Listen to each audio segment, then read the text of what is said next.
Nanotechnology is production or manipulation of materials that are about 100 nanometers in size. Now that's very small, and you have to remember 1 nanometer is 10 to minus 9 meters. 100 nanometers is about 1,000 atoms next to each other.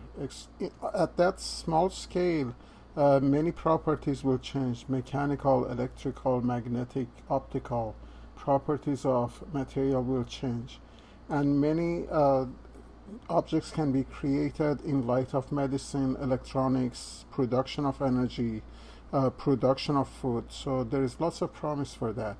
There is one disadvantage in nanotechnology, or what people are afraid of.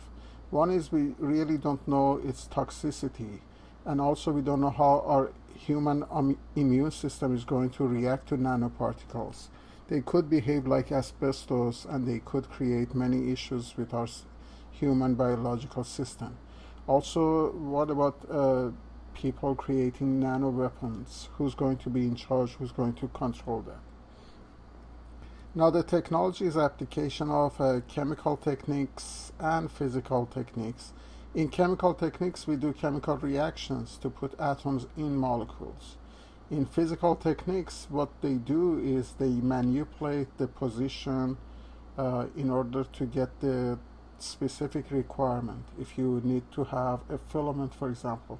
Now, this is a cartoon picture of a nanotube on its Spider-Man, and I'm going to talk about nanotubes a lot. That's actually the only nanoparticle that we are interested in, so let's concentrate on that.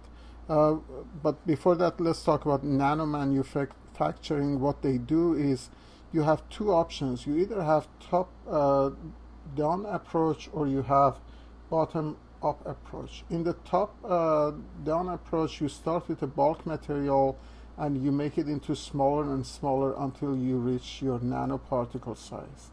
The disadvantage in this is you produce waste, lots of waste.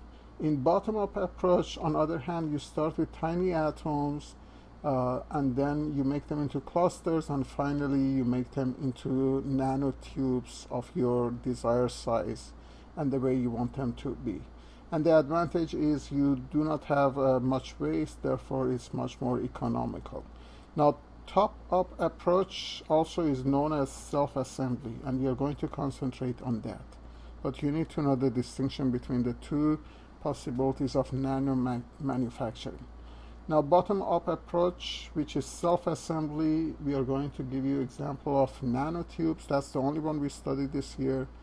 Nanotubes are self-assembled or bottom-up nanoparticles.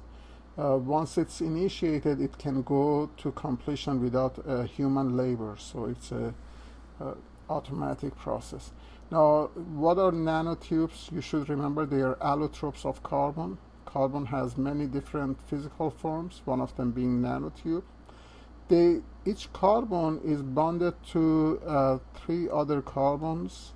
That makes it sp2 hybridized, and then you have 1 free electrons, therefore it makes nanotubes conductor of electricity.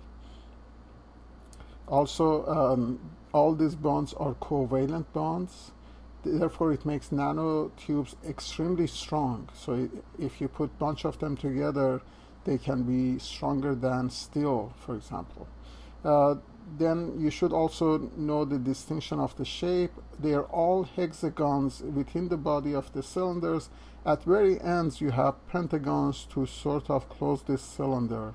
So pentagons are end and hexagons are within the body. You should remember sp2 hybridization. Because of that, they are electrical conductors. You should know all carbons are covalently bonded, therefore it's extremely strong.